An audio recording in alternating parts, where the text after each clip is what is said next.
Hello friends, welcome all of you in quality and fact. दोस्तों, आज मैं आपके सामने लेके आया हूँ प्लेटो से संबंधित पार्ट 2। पार्ट 1 के अंदर कॉन्सेप्चुअल जितने भी क्वेश्चन थे, जितने भी उनके कॉन्सेप्ट थे, उसको हमने अच्छे से समझ लिया है। और आज मैं कोशिश करूँगा कि प्लेटो का सफाया हो जाए, प्लेटो से रिलेटेड कोई भी ऐसा क्वेश्चन ना बचे जो एग्ज़ाम में पूछा जाए और आपको ना आता हो। मतलब पूरी तरीके से जो हमने फ्रेमवर्क तैयार किया था उसके अंदर हमने फिट करके उसके कॉन्सेप्ट को समझ लिया है। आज हम समझेंगे फैक्ट को। तो ये फैक्चुअल बेसिस वीडियो है। तो शुरू करते हैं दोस्तों, इस वीडियो में मैं प्लेटो से संबंधित 100 फैक्ट्स प्लस कोटेशन को आपके सामने रखने वाला हूं और कोशिश करूंगा मैक्सिमम अपना आउटपुट आपको दे पाऊं। तो सबसे पहला यहाँ पे दिया है नॉर्मेटिव स्कूल। प्लेटो को नॉर्मेटिव स्कूल के अंदर रखा जाता है, जिसे मूल्य परक स्कूल भी कहा जाता है, क्योंकि ये मूल्यों को या फिर वैल्यूज को बहुत ज़्यादा प्राथमिकता देते हैं। दूसरा है रिक्रिएशन स्पोर्ट एकेडमी। दोस्तों, ये इनकी एकेडमी का नाम है। मैक्सिमम बुक में सिर्फ एकेडमी लिखा होता है इनकी एकेडमी का नाम, लेकिन इनकी एकेडमी का पूरा नाम है रिक्रिएशन स्पोर्ट। तो मेरे नोट्स के अंदर भी आप इसको देख सकते हैं।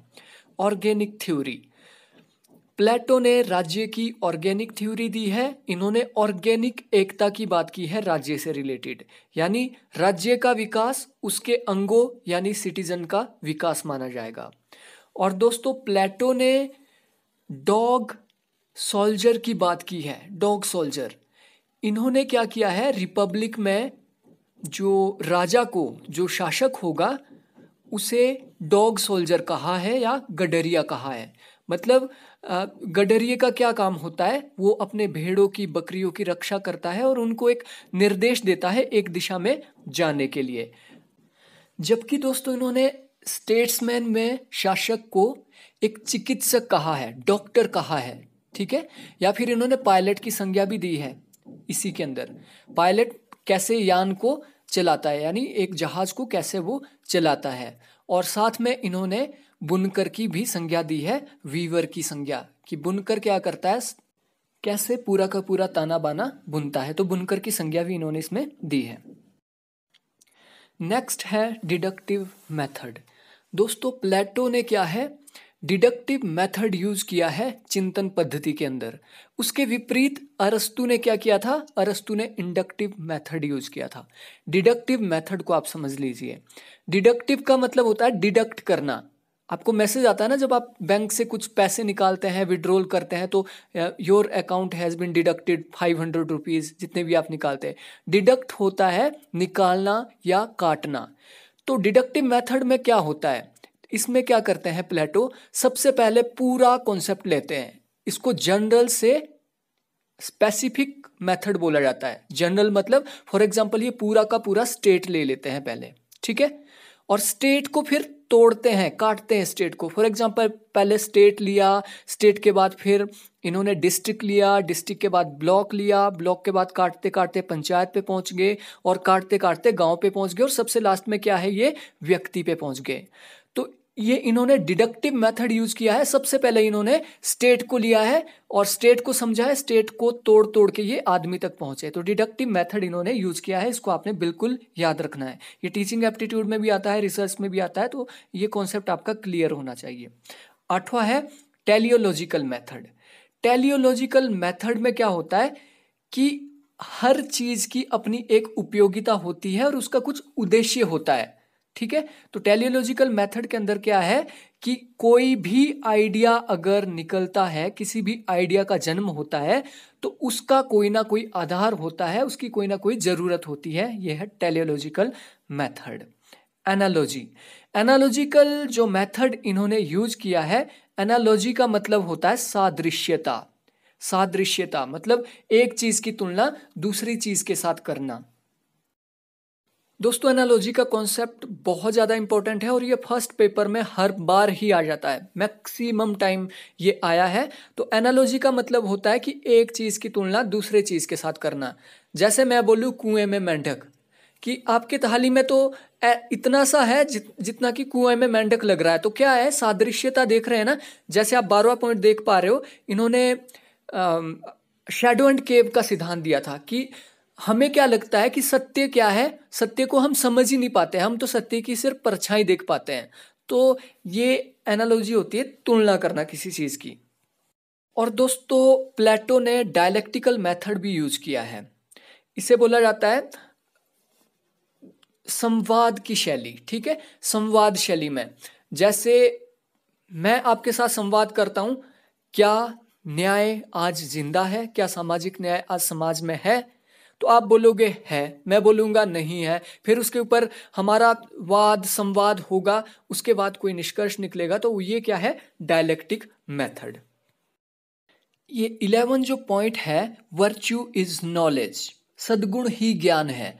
दोस्तों ये जो टर्म है ये इन्होंने सुकरात से ली थी, अपने गुरु सुकरात से ली थी। दोस्तों सद्गुण क्या होता है, सद्गुण होता है जो हमारे अच्छे गुण होते हैं। फॉर एग्जाम्पल इन्होंने 4 सद्गुणों की बात की है। वो 4 सद्गुण कौन कौन से हैं? पहला सद्गुण होगा प्रोडक्टिव क्लास का, उसकी इच्छा। सैनिक क्लास का सद्गुण क्या होगा? उसका शौर्य। और शासक वर्ग का सद्गुण क्या होगा? शासक वर्ग का सद्गुण होगा विवेक। और चौथा और सुप्रीम, बहुत इंपॉर्टेंट है, इसको आप लिख लो, चौथा जो सद्गुण है वो है न्याय। और न्याय को ही इन्होंने वास्तविक सद्गुण माना है। तो समाज में 4 प्रकार के सद्गुण होंगे। अगला फैक्ट है reality is shadow of idea. इन्होंने एक शैडो एंड केव का दृष्टांत दिया है। इसमें ये क्या बोलते हैं कि मान लो कुछ आदमी लंबे समय से, कई सालों से एक गुफा के अंदर रहे हैं, और गुफा के अंदर क्या है, बाहर से रोशनी आती है। ठीक है, गुफा के अंदर बाहर से रोशनी आती है। फॉर एग्जाम्पल धूप लगाए, धूप से क्या है, गुफा के अंदर परछाइयां आ रही है। फॉर एग्जाम्पल बाहर से एक हिरन जा रहा है, तो हमें हिरन तो नहीं दिख रहा है, लेकिन हिरन की परछाई गुफा के अंदर दिख रही है, क्योंकि हम एक्चुअल वर्ल्ड को बाहर नहीं देख पाते हैं। वैसे ही ये बोलते हैं जो हमारे आइडियाज हैं वो क्या है, आइडियाज हमारे, हम उसको एक्चुअल वे में नहीं देख सकते, हम आइडिया की सिर्फ परछाई को ही देख सकते हैं। तो रियलिटी क्या है, रियलिटी आइडिया से निकलती है। इस बात को आपने ध्यान रखना है, रियलिटी आइडिया से निकलती है। और जो भौतिक संसार है उसको इन्होंने मिथ्या माना है, उसको इन्होंने झूठ माना है, और आइडिया को क्या माना है इन्होंने, रियलिटी। अगला पॉइंट है आइडिया इज परमानेंट। और दोस्तों आपने इस बात को भी ध्यान रखना है, जिस चीज को इंडिया में आत्मा बोला जाता है ना, सोल, उस चीज को इन्होंने आइडिया बोला है। आत्मा को इन्होंने क्या बोला है, आइडिया। और इन्होंने बोला है आत्मा क्या है, परमानेंट है, आत्मा कभी नहीं मरती। आइडिया क्या है, परमानेंट है। तो इस बात को आपने ध्यान रखना। और इसीलिए इन्हें कंप्लीट ग्रीक भी बोला जाता है। अब क्वेश्चन आएगा कि किसे कंप्लीट ग्रीक बोला जाता है, एरिस्टोटल को, प्लेटो को, सुकरात को? आपने याद रखना है कंप्लीट ग्रीक बोला जाता है प्लेटो को। और किस लिए बोला जाता है, क्योंकि इन्होंने आइडिया के परमानेंस की बात की है। अगला पॉइंट है कम्युनिज्म से रिलेटेड। इनके कम्युनिज्म को नेगेटिव कम्युनिज्म बोला जाता है। अब नेगेटिव एंड पॉजिटिव को आप समझते होंगे, जैसे नेगेटिव लिबर्टी, पॉजिटिव लिबर्टी क्या होती है। नेगेटिव लिबर्टी होती है जो किसी के ऊपर क्या है, किसी भी प्रकार का बंधन ना लगाए। ठीक है, वो नेगेटिव लिबर्टी है कि किसी के ऊपर किसी भी प्रकार का प्रतिबंध नहीं लगेगा। और पॉजिटिव लिबर्टी है कि पॉजिटिव कामों के लिए उसके ऊपर प्रतिबंध लग सकता है। तो प्लेटो की जो कम्युनिज्म है उसको नेगेटिव कम्युनिज्म बोला जाता है, क्योंकि ये शासकों के ऊपर प्रतिबंध लगाता है। शासक ना तो पत्नियां रख पाएंगे, ना ही वो संपत्ति रख पाएंगे। और इसको नेगेटिव बोले जाने के पीछे एक कारण ये भी है कि ये भौतिक साधन है, यानी मानसिक रोगों का मानसिक इलाज शिक्षा है, जबकि साम्यवाद मानसिक रोगों का भौतिक इलाज है। इस कोटेशन को आपने अच्छे से याद कर लेना है। अगला पॉइंट है वर्क स्पेशलाइजेशन। प्लेटो का जो राज्य था वो वर्क स्पेशलाइजेशन पे आधारित था। जैसे कि भारत में अगर आप मनुस्मृति को देखें तो उसमें भी वर्क स्पेशलाइजेशन को दिया गया था, जिसके आधार पे 4 वर्ग बने थे और प्लेटो के राज्य में 3 वर्ग बने हैं। उसके बाद है नॉक्टर्नल काउंसिल। दोस्तों ये प्लेटो ने जो लॉज नामक बुक लिखी थी उसके अंदर एक संस्था बताई है जो कि लोगों के नैतिक व्यवहार का क्या करेगी, नियंत्रण करेगी या उसकी निगरानी करेगी, नॉक्टर्नल काउंसिल। प्लेटो से रिलेटेड अगला तथ्य है साइलेंट ऑन स्लेवरी। इन्होंने दास प्रथा के ऊपर किसी भी प्रकार की टिप्पणी नहीं की। इसके विपरीत अरस्तु दास प्रथा को सही मानते थे। थ्योरी अगेंस्ट इंडिविजुअलिज्म, इनकी जो थ्योरी है ये व्यक्तिवाद का विरोध करती है। व्यक्तिवाद का विरोध कैसे करती है? क्योंकि इन्होंने बोला है राज्य ही सब कुछ है, राज्य का विकास ही व्यक्ति का विकास है, जैसा कि मैं पहले ही आपको ऑर्गेनिक थ्योरी के अंदर बता चुका हूं। अ सिंबल ऑफ डिस्पोटिज्म, इनका जो राज्य है ये तानाशाह का एक प्रतीक है, इसको आपने याद रखना है। Education only for the elite, इनका जो एजुकेशन सिद्धांत है ये सिर्फ एलीट वर्ग के लिए ही है। एलीट का मतलब इनका जो शिक्षा का सिद्धांत है ये सिर्फ शासक और सैनिक वर्ग के लिए है। इन्होंने प्रोडक्टिव क्लास के लिए किसी भी प्रकार की शिक्षा की व्यवस्था नहीं की। हालांकि इन्होंने स्त्री पुरुष के लिए समान शिक्षा की बात की है। Importance of mathematics in education, इन्होंने एजुकेशन के अंदर मैथमेटिक्स को बहुत ज़्यादा प्राथमिकता दी और इन्होंने अपनी एकेडमी के दरवाजे पे ही लिख दिया था जिसको मैथमेटिक्स का ज्ञान नहीं है वो कृपया अंदर एंटर ना करे। No role for doctors and lawyer, इनके राज्य में ना तो डॉक्टर्स के लिए ना ही लॉयर्स के लिए किसी भी प्रकार का स्थान था, क्योंकि इनका मानना था शिक्षा के द्वारा क्या करेंगे, हम मानसिक विकृतियों को खत्म कर देंगे। जब मानसिक विकृतियां खत्म हो जाएंगी तो झगड़े नहीं होंगे, तो लॉयर की कोई जरूरत नहीं होगी। और डॉक्टर की जरूरत क्यों नहीं है? क्योंकि शिक्षा के अंदर हमने व्यायाम को रखा है, संगीत को रखा है, तो हमें बीमारी भी नहीं होंगी और डॉक्टर्स की जरूरत भी हमें नहीं पड़ेगी। अगला तथ्य है हाफ कम्युनिज्म। इन्होंने जो साम्यवाद का सिद्धांत दिया उसे अर्ध साम्यवाद बोला जाता है, क्योंकि ये पूरे स्टेट के ऊपर लागू नहीं होता है। ये किसके ऊपर लागू होता है? सिर्फ शासक वर्ग के ऊपर। अगला है डिकांस्यून। इन्होंने कानून को डिकांस्यून बताया है द लॉज के अंदर। तो द लॉज भी आपने याद रखना है कि किसके अंदर इन्होंने बोला है। क्लासिफिकेशन ऑफ पॉपुलेशन, प्लेटो ने पॉपुलेशन को 4 भागों में बांटा था द लॉज के अंदर। वो 4 भाग कौन कौन से हैं? शासक वर्ग, प्रशासक वर्ग, शासक mean ruling class, administration class, तीसरा है एग्जामिनिंग परीक्षक वर्ग, और चौथा है जो उपरोक्त 3 वर्गों में नहीं आता है। अब डिफरेंस देखिए, इन्होंने रिपब्लिक के अंदर क्या है, 3 वर्गों की बात की थी और द लॉज के अंदर ये 4 वर्गों की बात कर रहे हैं, और जो उपयुक्त वर्ग में शामिल नहीं होगा उसमें किसान वगैरह आएंगे। ठीक है। नेक्स्ट है guardian of law advisory board.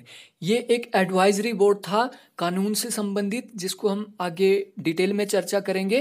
तो इसकी बात भी इन्होंने द लॉज के अंदर की है। अगला है guardian of judiciary. Guardian of judiciary माना जाता था शिक्षा मंत्री को, इसको आपने बिल्कुल याद रखना है। शिक्षा मंत्री को गार्डियन ऑफ जुडिशरी माना है प्लेटो ने, और ये भी द लॉज के अंदर इन्होंने बात की है। और तीसवा और यहाँ पे लास्ट वाला मैं बताने जा रहा हूं, ये है फासिस्ट। तो प्लेटो को पहला फासिस्ट भी बोला जाता है। किसने इन्हें फासिस्ट बोला था, इसको डिटेल में देखते हैं और आगे के 70 जो क्वेश्चन है उसको डिस्कस करते हैं सीधा मेरे नोट्स और बुक से, जो कि मैंने आपको भेजी थी जब मैंने अपने नोट्स दिए थे। तो सबसे पहले दोस्तों, जैसा कि आप अपनी स्क्रीन पे देख पा रहे हो, सबसे पहली वो कोटेशन है जो उनके एकेडमी के बाहर लिखी गई थी। गणित के ज्ञान के बिना यहाँ कोई प्रवेश करने का अधिकारी नहीं है। तो ये रिक्रिएशन स्पोर्ट के बाहर लिखी गई थी। दूसरा यहाँ पे कोटेशन है दोस्तों, प्रोफेसर मैक्सी कहते हैं कि प्लेटो में सुकरात का पुनर्जीवन या पुनर्जीवित वो हो गए थे, क्योंकि प्लेटो के जो भी आइडियाज हैं वो सुकरात के प्रभाव में रहे थे। जो भी उनके आइडियाज हैं वो पहले कभी ना कभी सुकरात ने बोले थे।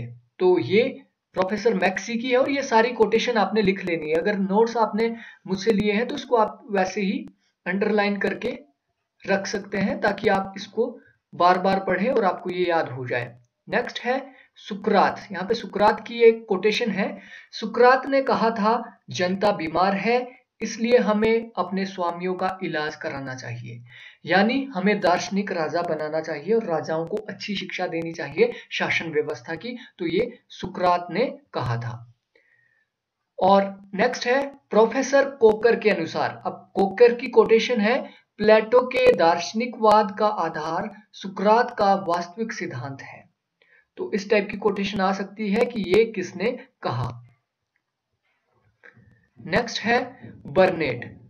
बर्नेट ने द्वंद्वात्मक पद्धति से रिलेटेड कहा है, प्लेटो का दर्शन सुकरात के ही ज्ञान के जीवाणुओं का वह विकास है जो प्लेटोनिक निष्कर्षों में रिपब्लिक में उद्भूत हुआ। नेक्स्ट कोटेशन है, ये क्रॉसमैन ने लिखा है और क्रॉसमैन क्या है, ये बहुत बड़े आलोचक रहे हैं प्लेटो के। तो ये सारी कोटेशन आपने लिख लेनी है। मैं जितना अधिक रिपब्लिक को पढ़ता हूं उतना ही इससे घृणा करता हूं, फिर भी इसे बार बार पढ़े बिना अपने आप को नहीं रोक पाता हूं। तो ये क्रॉसमैन ने लिखा था रिपब्लिक के संदर्भ में। नेक्स्ट है बार्कर की। बार्कर का मत है कि वैचारिक क्षेत्र में सत्य को तभी एक विजयी के रूप में प्रतिष्ठित किया जा सकता है जब एक रुद्र विचार दूसरे विचार को निगलता है। तो ये बार्कर की कोटेशन है। नेक्स्ट, कलाओं के सादृश्यों में वह राजनीति को कला मानता है। कौन? कलाओं का सादृश्य लिया है इसने, जो मैं एनालॉजी आपको बोल रहा था, इन्होंने राजनीति को एक कला माना है प्लेटो ने। नेक्स्ट है प्लेटो की ही है, प्लेटो के आदर्श राज्य को सेबाइन जैसे लेखक कल्पना की उड़ान मानते हैं। तो प्लेटो के आदर्श राज्य को यूटोपिया किसने बोला, कल्पना किसने बोला? तो ये बोला है सेबाइन ने। और डनिंग इसे क्या बोलते हैं? रोमांस। तो इस टाइप के क्वेश्चन बहुत बार आ चुके हैं और भी आने की चांस है। तो प्लेटो की रिपब्लिक को या प्लेटो के आदर्श राज्य को रोमांस बोला था डनिंग ने और कल्पना बोला था सेबाइन ने। नेक्स्ट है, अपने आदर्श राज्य के बारे में प्लेटो स्वयं कहते हैं, राज्य शब्दों से बनाया गया है क्योंकि मेरा विचार है कि संसार में यह कहीं भी मौजूद नहीं है। यानी वो अपने राज्य के बारे में खुद भी परिचित थे, खुद भी उन्हें ये आभास था कि जो मैं यहाँ पे बात कर रहा हूँ बहुत ही आइडियलिस्टिक है, ऐसा संसार में कहीं भी राज्य नहीं हो सकता है। नेक्स्ट प्लेटो की ही कोटेशन है, प्लेटो का कहना है राज्य की उत्पत्ति वृक्षों या चट्टानों से नहीं व्यक्तियों के चरित्र से होती है। और ये बहुत ही फेमस कोटेशन है इनकी। नेक्स्ट है, प्लेटो स्वयं लिखते हैं, नागरिकों में कर्तव्य भावना ही राज्य का न्याय सिद्धांत है। यानी इन्होंने किसी भी प्रकार के अधिकारों की बात नहीं की है, इन्होंने कर्तव्यों को ही न्याय माना है कि सभी लोग अपना काम निष्ठापूर्वक करें। नेक्स्ट है, ये प्लेटो के ही अनुसार है, सामाजिक शिक्षा ही न्याय का साधन है। प्लेटो ने खुद माना है सामाजिक शिक्षा ही सामाजिक न्याय का आधार है। और प्रोफेसर सेबाइन शिक्षा के बारे में कहते हैं, प्लेटो का राज्य पहला और सबसे ऊंचा शिक्षण संस्थान है। तो प्लेटो के राज्य को इन्होंने क्या बोला? शैक्षणिक संस्थान, यानी कि एजुकेशनल इंस्टीट्यूट माना है सेबाइन ने। अगली कोटेशन देख लेते हैं, ये है मैक्सी। मैक्सी ने प्लेटो को प्रथम कल्पनावादी कहा है, तो इसको आपने बिल्कुल याद रख लेना है। मैक्सी प्लेटो को फर्स्ट यूटोपिया या यूटोपियन थिंकर कहते हैं। मैक्सी फर्स्ट यूटोपियन थिंकर कहते हैं। और अरस्तु ने कानून की उपेक्षा करने के लिए क्या कहा था, किस प्रकार आलोचना की इनकी, कानून इच्छाओं से अप्रभावित विवेक है। और बहुत इंपॉर्टेंट आपके लिए ये कोटेशन है, यानी कानून इच्छाओं से अप्रभावित है, कानून के ऊपर किसी भी प्रकार की इच्छा नहीं चलती। फॉर एग्जाम्पल, मेरा भाई है और उसने खून कर दिया और मेरी इच्छा है, मैं राजा हूं और मेरी इच्छा है कि उसको मैं सजा ना दूं, तो लेकिन कानून क्या बोलता है कि उसको सजा देनी ही पड़ेगी, उसके ऊपर किसी भी प्रकार की इच्छाएं नहीं चलेगी। नेक्स्ट है लॉर्ड एक्टन की फेमस कोटेशन है शक्ति के बारे में। शक्ति भ्रष्ट करती है और संपूर्ण शक्ति संपूर्ण रूप से भ्रष्ट करती है। तो ये आपने याद रख लेना है। ये इन्होंने जो दार्शनिक राजा था, दार्शनिक राजा को इन्होंने निरंकुश माना था प्लेटो ने, उनकी आलोचना के बारे में भी इन्होंने ये बात कही है। और सेबाइन ने क्या बोला, सेबाइन ने इसे प्रबुद्ध निरंकुश तंत्र कहा है, एनलाइटेंड टायरनी कहा है। तो ये बहुत इंपॉर्टेंट कोटेशन है कि किसने प्लेटो के राजा को प्रबुद्ध निरंकुश तंत्र कहा, तो ये कहा है सेबाइन ने। नेक्स्ट है, ये प्लेटो का स्वयं उनका मानना है, न्याय मानव आत्मा की उचित अवस्था और मानवीय स्वभाव की प्राकृतिक मांग है। तो इस कोटेशन को आपने या लाइन को आपने याद रखना है। नेक्स्ट, ये आपका सामाजिक न्याय के बारे में है। बार्कर का कहना है, न्याय का अर्थ प्रत्येक व्यक्ति द्वारा उस कर्तव्य का पालन है जो उसके प्राकृतिक गुणों एवं सामाजिक स्थिति के अनुकूल है। नागरिक की स्वधर्म चेतना तथा सामाजिक जीवन में उसकी अभिव्यंजना ही राज्य का न्याय है। तो ये किसने कहा है, बार्कर ने। नीचे सेबाइन क्या बोलते हैं, सेबाइन, न्याय समाज की एकता का शत्रु है। यह उन व्यक्तियों के परस्पर तालमेल का नाम है जिनमें से प्रत्येक ने अपनी प्रकृति और शिक्षा दीक्षा के अनुसार अपने कर्तव्यों को चुन लिया है और उसका पालन करता है। यह व्यक्तिगत धर्म भी है और सामाजिक धर्म भी है, क्योंकि इसके द्वारा इसके राज्य तथा घटकों का परम कल्याण की प्राप्ति होती है। तो ये कोटेशन थोड़ी लंबी है, लेकिन अगर इनको आप ध्यान से समझोगे तो आपको याद भी हो जाएगी और आपको समझ भी आ जाएगी। नेक्स्ट है, बार्कर प्लेटो के न्याय की आलोचना में क्या कहते हैं, प्लेटो का न्याय वस्तुतः न्याय नहीं है, यह मनुष्य को केवल अपने कर्तव्यों तक सीमित करने वाली भावना मात्र है, कोई ठोस कानून नहीं है। तो ये बार्कर का कहना है, आलोचना है न्याय की। नेक्स्ट देख लेते हैं, यह है शिक्षा सिद्धांत को लेके। और बार्कर ने कहा है, बार्कर की ये कोटेशन है, शिक्षा एक मानसिक रोग का मानसिक औषधि से इलाज करने का प्रयास है। तो ये कोटेशन आपके लिए बहुत ज्यादा इंपॉर्टेंट है, पहले भी आपको इसको बता चुका हूं मैं। नेक्स्ट, प्लेटो, प्लेटो के लिए शिक्षा का अर्थ है मन के अंतरचक्षु को प्रकाश की ओर प्रेरित करना, यानी जो मन की आंखें होती है उसको प्रकाश की ओर ले जाना, सत्य की ओर ले जाना, ज्ञान की ओर ले जाना, यही शिक्षा है प्लेटो के अनुसार। नेक्स्ट है, ये शिक्षा पद्धति का विश्लेषण करते हुए बार्कर ने कहा है, एथेंस से प्लेटो की शिक्षा योजना का व्यक्तिगत पहलू आता है। बहुत इंपॉर्टेंट है कोटेशन, आपने समझ लेना है। मानव का संपूर्ण विकास होना चाहिए, स्पार्टा से उसका सामाजिक पहलू आता है। नागरिक को राज्य में उसके उचित स्थान पर प्रतिष्ठित करने की दृष्टि से शिक्षा राज्य द्वारा नियंत्रित होनी चाहिए। तो ये कोटेशन आपके लिए बहुत इंपॉर्टेंट है। नेक्स्ट है, बार्कर का ही है और ये शिक्षा से रिलेटेड है। व्यायाम मस्तिष्क के लिए शरीर का प्रशिक्षण है, ये किसने कहा है, ये बार्कर ने कहा है प्लेटो की शिक्षा के बारे में। नेक्स्ट है, कवायर की कोटेशन। कवायर ने कहा है, दर्शन प्रौढ़ अवस्था के लिए है, युवा अवस्था के लिए नहीं है। यानी दर्शन, फिलोसफी आपको प्रौढ़ अवस्था में पढ़ाई जाएगी जब आप मैच्योर हो जाओगे, ये आपके युवा या अडल्ट एज में आपको ये नहीं पढ़ाई जाएगी। तो ये आपने याद रखनी है कोटेशन, कम से कम कोटेशन तो याद ही रखनी है आपने। सेबाइन ने लिखा है, प्लेटो की राज्य नियंत्रित शिक्षा प्रणाली एथेंस की शैक्षणिक कार्यशैली का नया परिवर्तन था। दोस्तों, जो एथेंस में पहले थी शिक्षा क्या है, प्राइवेट इंस्टीट्यूट के द्वारा दी जाती थी, लेकिन प्लेटो पहला एक व्यक्ति था जिसने बोला कि शिक्षा राज्य नियंत्रित होनी चाहिए, और ये कॉन्सेप्ट इन्होंने स्पार्टा से लिया था। नेक्स्ट है, सेबाइन ने कहा है, राज्य में शिक्षा के महत्वपूर्ण स्थान को देखकर यह आश्चर्यजनक प्रतीत होता है कि प्लेटो शिल्पियों उत्पादक वर्ग के लिए शिक्षा के संबंध में कोई विचार नहीं करता है।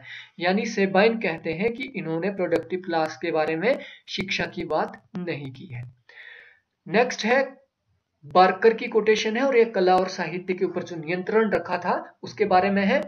एक नैतिक उद्देश्य के लिए राज्य के पास में जकड़ी हुई कला मानव की भावनाओं को स्पर्श नहीं कर सकती है, और जो कला विशुद्ध कला के रूप में श्रोता या पाठक की भावनाओं को गुदगुदा नहीं सकती, वह उसके आधार को प्रभावित नहीं कर सकती है। तो बार्कर के ये शब्द है। नेक्स्ट बार्कर का ही है, मैक्सिमम बार्कर ने ही इनके ऊपर काम किया है, बार्कर और सेबाइन ने। बार्कर बोलते हैं, प्लेटो के शिक्षा सिद्धांत में कार्य संबंधी आदर्श तथा चिंतन संबंधी आदर्श के बीच एक प्रकार की डगमगाहट पाई जाती है। नेक्स्ट, ये भी शिक्षा से रिलेटेड है, और ये कार्ल पॉपर ने बात कही है, और कार्ल पॉपर सबसे बड़े क्रिटिक रहे हैं प्लेटो के।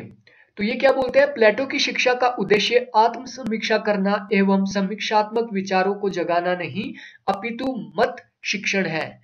मस्तिष्क और आत्मा के एक ऐसे सांचे में ढालना है कि वे स्वतंत्र रूप से कुछ करने के योग्य ना हो सके। तो बहुत ही बड़ा क्रिटिसाइज है ये इनकी शिक्षा पद्धति का। नेक्स्ट है जावेट। जावेट के शब्द है, प्लेटो पहला लेखक है जो स्पष्ट रूप से कहता है कि शिक्षा का क्रम आजीवन चलना चाहिए, यानी जो कि जन्म से लेके 50 साल तक चलता है। तो ये जावेट ने इनकी आलोचना की है। ये नेक्स्ट है, साम्यवाद से रिलेटेड। बार्कर कहते हैं, साम्यवाद आत्मिक सुधार का केवल भौतिक व आर्थिक अनुपूरक साधन है, जिसे सर्वप्रथम तथा सर्वाधिक महत्व देते हुए प्लेटो लागू करना चाहता है। और इसी तरीके की आलोचना अरस्तु ने भी की है साम्यवाद की। नेक्स्ट है, ये पॉइंट है आपके लिए लिखने लायक, एथेंस में पाइथागोरस का मत था, मित्रों की संपत्ति पर समान रूप से सभी का अधिकार है। मतलब ये क्या है, ये कम्युनिज्म को यहाँ पे डिफाइन कर रहे हैं कि कम्युनिज्म का प्रणेता प्लेटो नहीं था, प्लेटो से पहले भी कम्युनिज्म की बात की गई थी, जिसे पाइथागोरस बोलते थे कि मित्रों की संपत्ति उसके सारे मित्रों की संपत्ति है, उसकी कोई अपनी नहीं है। और जो ये नेक्स्ट बहुत इंपॉर्टेंट है, यूरिपाइडीज नामक विचारक ने भी प्लेटो से पहले स्त्रियों के साम्यवाद की बात की थी। जो कम्युनिज्म ऑफ वाइव्स है, इससे पहले यूरिपाइड्स ने ये बात की थी। और जो हेरोडोटस है, जिन्हें हिस्ट्री का पिता बोला जाता है, इन्होंने भी नारियों की कम्युनिज्म की बात की है। नेक्स्ट फैक्ट देख लेते हैं, ये फोस्टर ने क्या बोला है, प्लेटो के संरक्षक वर्ग को सामूहिक रूप से संपत्ति का स्वामित्व ग्रहण करना नहीं, वरन इसका त्याग करना है। यानी जो शासक वर्ग होंगे वो संपत्ति का क्या करेंगे, त्याग करेंगे, ये फोस्टर कहते हैं। सेबाइन के अनुसार शासकों को लालच से मुक्ति दिलाने का एक ही उपाय है कि उन्हें किसी चीज को अपना या निजी कहने का अधिकार से वंचित कर दिया जाए, और यह उपाय प्लेटो की संपत्ति की व्यवस्था में संभव है। तो ये सेबाइन कहते हैं। आगे सेबाइन ही बोलते हैं, जहां तक सैनिक व शासकों का संबंध है, प्लेटो को शासन के ऊपर धन के बुरे प्रभावों के बारे में इतना दृढ़ विश्वास है कि इस दोष को मिटाने के लिए उसे स्वयं संपत्ति के नाश के अतिरिक्त कोई रास्ता नहीं दिखाई देता है। अगला है, ये आपने लिख लेना है और इसको रट लेना है। प्लेटो के संपत्ति संबंधी साम्यवाद की सेबाइन, बार्कर, कार्ल पॉपर, अरस्तु द्वारा आलोचनाएं की गई है। तो इसके आलोचक कौन है कम्युनिज्म के, तो ये आपने याद कर लेना है। नेक्स्ट है बार्कर। बार्कर पत्नियों के साम्यवाद के ऊपर क्या लिखते हैं, ये लिखते हैं परिवार की समाप्ति का दिन राज्य के लिए एकता व व्यक्ति के लिए स्वतंत्रता तथा इन दोनों के लिए न्याय की शुरुआत का दिन होगा। तो ये आपने याद रख लेना है।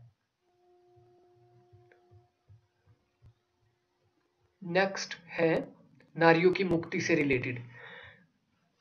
तो प्लेटो ने कहा परिवार एक ऐसा साधन है जहां मनुष्य की प्रतिभा का हनन होता है तथा पत्नी की मानसिक शक्ति चूल्हे चौके तक ही बर्बाद हो जाती है। तो इन्होंने इससे क्या कहा कि स्त्री पुरुष बराबर होने चाहिए। और प्लेटो के अनुसार विवाहों की संख्या को हम शासकों के स्व विवेक पर छोड़ देंगे कि विवाह कितने किए जाएंगे, ये शासकों की स्व विवेक के ऊपर निर्भर करता है। और एंटोनी फ्लू क्या कहते हैं, ये कहते हैं प्लेटो सामाजिक दृष्टि से जनसंख्या की विस्फोटक स्थिति के बारे में जागरूक है, यानी कि जनसंख्या वृद्धि के बारे में प्लेटो जागरूक थे ऐसा कहना था एंटोनी का। नेक्स्ट फैक्ट देख लेते हैं। और ये प्लेटो को प्रथम साम्यवादी फर्स्ट कम्युनिस्ट कहा जाता है। ये किसने बोला था, प्लेटो को फर्स्ट कम्युनिस्ट बोला था मैक्सी ने। मैक्सी ने प्लेटो को फर्स्ट कम्युनिस्ट बोला था, आपने बिल्कुल ये याद कर लेना है।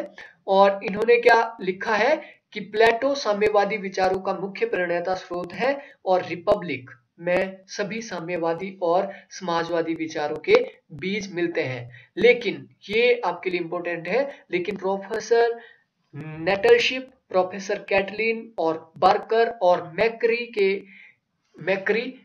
मैक्सी के इस विचारों से संबंध नहीं है। ये मैक्री यहाँ पे गलत आ गया है, ये मैक्सी के इस विचार से सहमत नहीं है। नेक्स्ट है प्रोफेसर जायजी की राय में प्लेटो और रूस के साम्यवादियों में बहुत सी समानता है। तो समानता किसने बोली है, जायजी ने।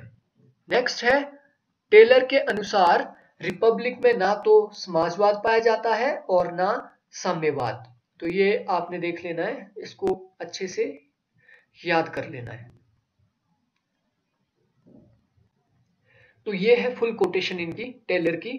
तो टेलर क्या बोलते हैं, रिपब्लिक में समाजवाद तथा साम्यवाद के बारे में बहुत कुछ कहे जाने के बावजूद वास्तव में इस ग्रंथ में ना तो समाजवाद है और ना ही साम्यवाद, इसलिए प्लेटो को प्रथम साम्यवादी मानना बिल्कुल गलत है। तो ये टेलर की कोटेशन है। नेक्स्ट देख लेते हैं फिलोसोफर किंग के बारे में। बार्कर कहते हैं दार्शनिक राजा प्लेटो की राज्य रचना की पद्धति का न्याय संगत परिणाम है। तो ये बार्कर कहते हैं। नेक्स्ट है मैक्सी की कोटेशन, एक सच्चा दार्शनिक ज्ञान से प्रेम रखता है, ना कि किसी मत से। वह क्रोध, घृणा, संकीर्णता, द्वेष, स्वार्थपरकता आदि से दूर रहता है। तो ये मैक्सी की कोटेशन है।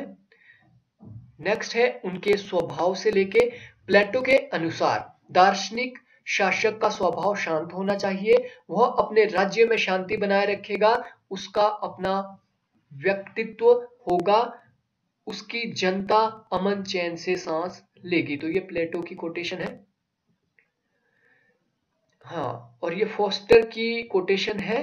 और दार्शनिक से प्लेटो का तात्पर्य ऐसे व्यक्ति से है जो वैज्ञानिक चिंतन की शक्ति से संपन्न और प्लेटो के अनुसार सच्चा ज्ञान ही विज्ञान है।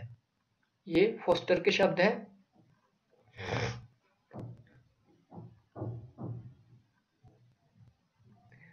हाँ, नेक्स्ट ये क्रॉसमैन की है। क्रॉसमैन भी आलोचक है आपके प्लेटो के। तो क्रॉसमैन क्या बोलते हैं, दार्शनिक शासक संबंधी प्लेटो का प्रस्ताव अव्यवहारिक है, क्योंकि किसी भी नगर या राष्ट्र में बुद्धिमान लोगों की संख्या इतनी अधिक नहीं होती कि वे स्थायी रूप से शासक वर्ग का निर्माण कर सके, और यदि वे हों भी तो अपार जनसमूह में से उसका चयन कठिन हो जाएगा। तो ये क्रॉसमैन इनके आलोचक है। नेक्स्ट ये आपके लिए इंपॉर्टेंट है, आपने आज तक नहीं पढ़ा होगा कि जो प्लेटो की स्टेट्समैन पुस्तक है उसको पॉलिटिक्स भी कहा जाता है। तो पॉलिटिक्स तो यहाँ पे अरिस्टो ने लिखी थी। तो इस प्रकार के घुमावदार क्वेश्चन एनटीए पूछ सकता है। तो इनकी जो स्टेट्समैन थी इसे पॉलिटिक्स भी कहा जाता है। नेक्स्ट, बार्कर के अनुसार आदर्शवाद समाप्त होने से बहुत दूर है। ठीक है, बार्कर क्या बोलते हैं कि प्लेटो का आदर्शवाद समाप्त नहीं होगा, किंतु वास्तविक राजनीति के प्रति एक अधिक यथार्थवादी दृष्टिकोण के साथ इसका अस्तित्व है। वस्तुतः स्टेट्समैन में प्लेटो जिस यथार्थवादी दृष्टिकोण की शुरुआत हुई है उसका पूर्ण विकास उसके अगले ग्रंथ द लॉज में हुआ है। तो ये बार्कर के शब्द हैं। नेक्स्ट, बार्कर का कहना है कोई भी सद्गुण तब तक सद्गुण नहीं होता जब तक कि आत्म संयम का सद्गुण पूर्ण रूप से उसे प्रथम स्थान प्राप्त नहीं करे।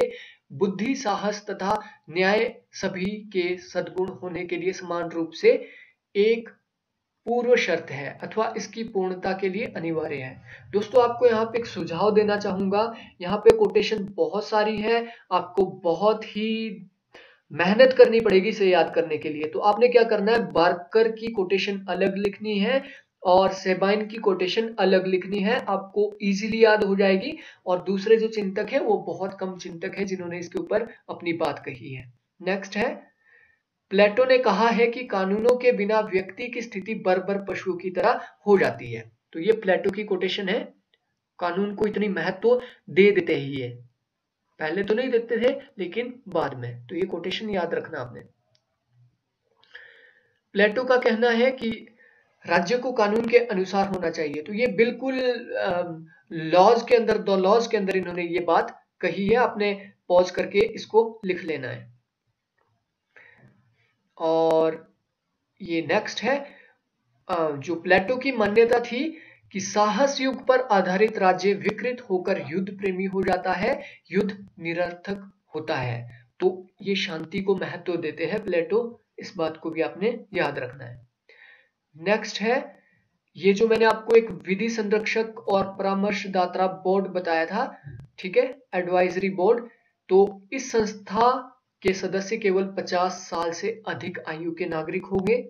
ठीक है, सिर्फ नागरिक होंगे। ठीक है, उनका कार्यकाल 20 वर्ष का होगा और उनकी कुल संख्या 37 होगी। और जो राज्य की जनसंख्या 5040, वो तो आपको पता ही होगा।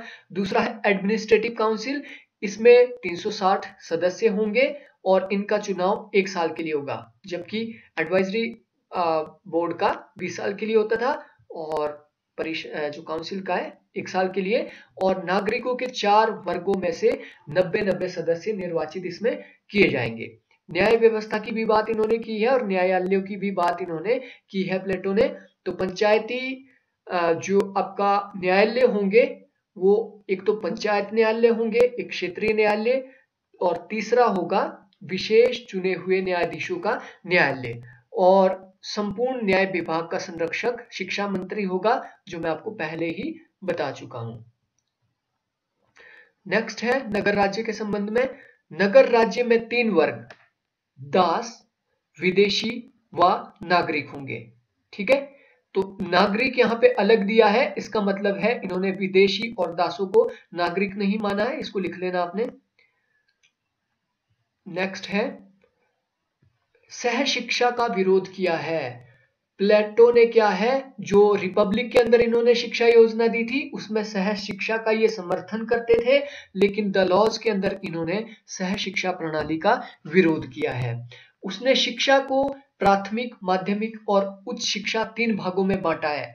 अब इसमें कंफ्यूज नहीं होना, रिपब्लिक के अंदर इन्होंने शिक्षा को सिर्फ 2 भागों में बांटा था, प्राथमिक और उच्च शिक्षा, लेकिन द लॉज के अंदर इन्होंने 3 भागों में बांटा है, प्राथमिक, माध्यमिक और उच्च शिक्षा। नेक्स्ट है, वह नास्तिकता को दंडनीय अपराध मानते हैं। कोई नास्तिक होगा ना तो उसको दंड दिया जाएगा, तो धर्म को वो बहुत ज्यादा इंपॉर्टेंस देते हैं। और इसीलिए क्योंकि उसने धार्मिक विचारों के कारण, ये क्या है, जो जितनी भी धार्मिक संस्थाएं होगी ना, जितनी भी धार्मिक संस्थाएं, उसके ऊपर स्टेट का कंट्रोल होगा, स्टेट उसको कंट्रोल रखेगा मैकियावेली की तरह। इसीलिए इन्हें जो इनकी द लॉज है, लॉज को धार्मिक उत्पीड़न प्रतिपादन करने वाला प्रथम ग्रंथ कहा जाता है, कि धार्मिक भावनाओं का ये उत्पीड़न करता है। नेक्स्ट देख लेते हैं। ये देखिए आप, प्लेटो को प्रथम फांसीवादी के रूप में किसने बोला? तो कार्ल पॉपर, क्रॉसमैन, रसेल, अल्फ्रेड हार्नल जैसे विद्वान उसे विश्व का प्रथम फासिस्ट या सर्व सत्ताधिकारवादी मानते हैं। ठीक है, फर्स्ट फासिस्ट कौन मानते हैं, ये सारे ये आपने लिख लेने हैं। तो दोस्तों, फांसीवाद को समझना आपके लिए बहुत ज्यादा जरूरी है। आज के टाइम में भी कम्युनिस्ट बोलते हैं कि बीजेपी वाले फासिस्ट है, राइट विंग वाले फासिस्ट है, और राइट विंग वाले बोलते हैं कि कम्युनिस्ट फासिस्ट है। तो आप पॉलिटिकल साइंस के स्टूडेंट हो, अपना दिमाग आप लगा सकते हो और आप एनालाइज कर सकते हो कि रियल मायने में फासिस्ट कौन है। तो जो फांसीवाद का जन्म कहाँ हुआ था, ये इटली में हुआ था। ठीक है, और फांसीवाद एक ऐसी विचारधारा है जो व्यक्ति के स्थान पर समूह को, व्यक्तिगत हित के स्थान पर राष्ट्र हित को सर्वोपरि मानकर चलती है। तो आपको पता है राष्ट्र हित को कौन सर्वोपरि मानता है, कौन बोलता है राष्ट्र ही सब कुछ है, कौन राष्ट्रवादी है? आप समझ रहे होंगे कौन फांसीवादी है। यह विचारधारा सर्व सत्ताधिकारवादी राष्ट्र की जान होती है। ठीक है, यह विचारधारा क्या होती है? जो सर्व सत्ताधिकारवाद ही इसमें चलता है, बस जो गवर्नमेंट बोलेगी वही सही है। और इसमें और क्या है, उग्र राष्ट्रवाद इसमें रहता है। बस राष्ट्रवाद के लिए लोगों को काट दो, मार दो, भारत माता की जय बोलो, ये बोलो, सो बोलो। आप समझ रहे हो मेरा इशारा किस ओर है? व्यक्तिगत स्वतंत्रता का ये विरोध करते हैं कि राष्ट्र के लिए व्यक्ति को शहीद होना पड़ेगा। लोकतंत्र व उदारवाद का भी ये विरोध करते हैं, लोकतंत्र का बिल्कुल विरोध करते हैं।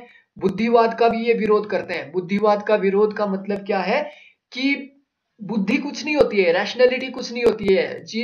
रामायण के टाइम में ही आपका वो बन गया था, क्या बोलते हैं, पुष्पक विमान बन गया था, गणेश का सिर काट के वो लगा दिया। तो ये बुद्धिवाद का बिल्कुल विरोध करते हैं। हिंसा व शक्ति में ये बिल्कुल विश्वास रखते हैं। आपको पता है मॉब लिंचिंग कितनी हो रही है, तो आप इसको समझ सकते हैं कि फासिज्म क्या है आज के टाइम में।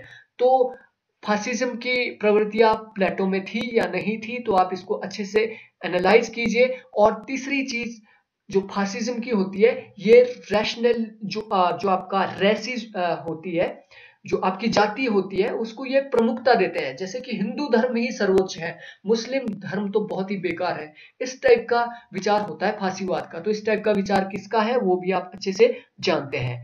तो प्लेटो ने क्या किया था, यूनानी जाति की श्रेष्ठता का गुणगान किया था। पहली ही कोटेशन मैंने आपको बताई थी कि मैं बहुत ही धन्यवादी हूं कि मैं यूनान जैसी सभ्य जाति में पैदा हुआ। ठीक है, और इन्होंने लोकतंत्र की भी आलोचना की है, तो इन्हें फांसीवादी बोला जा सकता है। ठीक है, तो यहाँ पे मुसोलिनी का भी तर्क था, सब कुछ राज्य के अंदर है, राज्य के विरुद्ध या राज्य के बाहर कुछ नहीं है, जो कि प्लेटो भी बोलते थे। नेक्स्ट यहाँ पे देखो आप, ये आपने बिल्कुल लिख लेना है। HB Acton, E अंगर, GC field आदि विद्वानों का कहना है कि प्लेटो को फासिस्ट मानना एक मिथ्या धारणा है। तो ये आपने देख लेना है, प्लेटो को फासिस्ट बोलने के बिल्कुल खिलाफ है।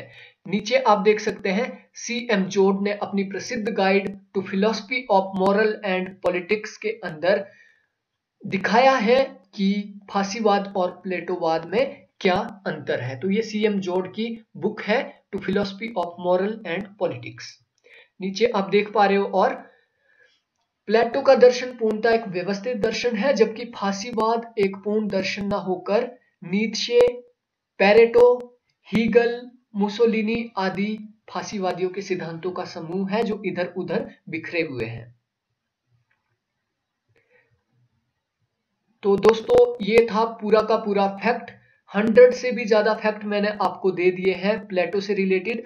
आई होप ये इनफ है, इसके बाहर आपको प्लेटो से संबंधित कुछ भी पढ़ने की जरूरत नहीं है। आपने अच्छे से नोट्स बना लेने हैं इसके। So thank you friend, thanks for watching.